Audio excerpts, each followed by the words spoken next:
Welcome to PM7 వార్తలు.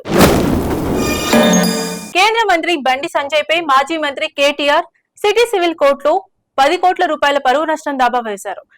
బండి సంజయ్ తో పాటు కొన్ని మీడియా సంస్థలు, సోషల్ మీడియా ప్లాట్ఫామ్లను కూడా ఈ కేసులో చేర్చారు. బండి సంజయ్ చేసిన వ్యాఖ్యల్లో Telangana SIB special intelligence branch దుర్వినియోగం, ఫోన్ ట్యాంపింగ్, ఆర్థిక అవకతవకలతో తన పేరును ముడిపెట్టారని కేటీఆర్ ఆరోపించారు.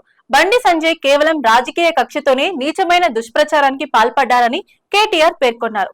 అధికారంలో ఉన్న కేంద్ర మంత్రి ఇటువంటి బాధ్యతారహిత వ్యాఖ్యలు చేయటం వల్ల ప్రజాప్రతినిధుల గౌరవానికి తీవ్ర దెబ్బ తగులుతుందని ఆయన అన్నారు.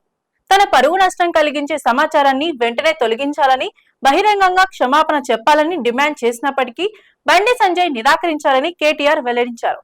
దీంతో న్యాయస్థానాన్ని ఆశ్రయించక తప్పలేదని తెలిపారు. భవిష్యత్తులో కూడా ఇలాంటి పరువు నష్టం కలిగించే కంటెంట్ ను ప్రచురించకుండా, ప్రసారం చేయకుండా నిరోధించే ఉత్తర్వులు ఇవ్వాలని కోర్టును కోరారు. ఈ కేసును సిటీ సివిల్ కోర్టు ప్రధాన న్యాయమూర్తి విచారించనున్నారు.